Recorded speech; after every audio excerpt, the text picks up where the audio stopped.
नमस्कार. MS मराठीमध्ये आपलं स्वागत. मी नाथा सावंत. मध्यरात्री पुणे सोलापूर मार्गावर कांदा व्यापाराला लुटणारी टोळी 2 दिवसात जेरबंद. टेंभुर्णी पोलिसांची धडाकेबाज कारवाई. सोलापूर जिल्ह्यातील टेंभुर्णी पोलीस ठाणे हद्दीत पुणे सोलापूर मार्गावर मध्यरात्री झालेल्या जबरी चोरीचा गुन्ह्याचा छडा टेंभुर्णी पोलिसांनी अवघ्या 2 दिवसात लावला आहे. दिनांक 18 जून 2026 रोजी सापटणे टे गावच्या हद्दीत राजस्थान धाब्याच्या पुढे पुणे सोलापूर रोडवर ही घटना घडली होती. शिवाजी नामदेव नांदे आणि त्यांचे चुलत भाऊ तानाजी नांदे हे 2 नवीन महिंद्रा बोलेरो पिकअप वाहनातून कांदा विक्रीसाठी सोलापूर मार्केटला घेऊन जात होते.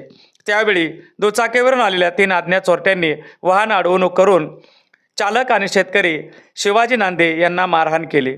त्यानंतर चोरट्यांनी कांद्याची 43 पोती, नवीन बोलेरो पिकअप, जीप, मोबाईल आणि कागदपत्रांची पिशवी असा तब्बल 10,34,000 रुपयांचा मुद्देमाल घेऊन पोबारा केला होता. या प्रकरणी टेंभुर्णी पोलीस ठाण्यात गुन्हा क्रमांक 416/2026 प्रमाणे न्यायसंहिता कलम 309(4), 352(3)(5) प्रमाणे गुन्हा दाखल करण्यात आला होता. गुन्हा दाखल होताच पोलीस अधीक्षक अतुल कुलकर्णी, अप्पर पोलीस अधीक्षक विजय कवाडे, उपविभागीय पोलीस अधिकारी अंजना कृष्णा PS आणि पोलीस निरीक्षक महेश ढवाण यांच्या मार्गदर्शनाखाली गुन्हे प्रकटीकरण पथकाने तपास सुरू केला. तपासादरम्यान चोरट्याने उजनी धरणाजवळ चिल्लारीच्या झुडपात कांद्याची पोती फेकून दिल्याचे पोलिसांच्या लक्षात आले.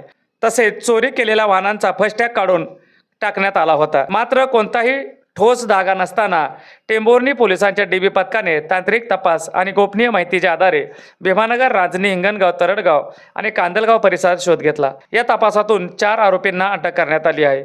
अटक करण्यात आलेल्या आरोपीमध्ये प्रणित उर्फ नन्या संजय गायकवाड, शारक उर्फ शर्या राजू शेख, अथर्व उर्फ चिकास सोमनाथ खानावले आणि संदेश उर्फ नवा सुभाष भोसले यांचा समावेश आहे. पोलिसांच्या चौकशीत आरोपींनी गुन्ह्याची कबुली दिली असून त्यांच्याकडून चोरी केलेले महिंद्रा बोलेरो पिकअप, कांदा आणि असा एकूण 10,32,250 रुपयांचा मुद्देमाल जप्त करण्यात आला आहे. या कारवाईत टेंभुर्णी पोलीस ठाण्याच्या DB पथकाने प्रमुख सहाय्यक पोलीस निरीक्षक संदेश बावकर आणि त्याच्या पथकाने महत्त्वाची भूमिका बजावली. टेंभुर्णी पोलिसांच्या या जलद कारवाईमुळे महामार्गावरील जबरी चोरी करणाऱ्या टोळीला मोठा धक्का बसला असून आरोपींनी यापूर्वी आणखी काही गुन्हे केले आहेत का याचा पुढील तपास सध्या सुरू आहे. नवनवीन बातम्या व इतर माहिती पाहण्यासाठी आमच्या MS मराठीला सबस्क्राईब आणि लाईक नक्की करा.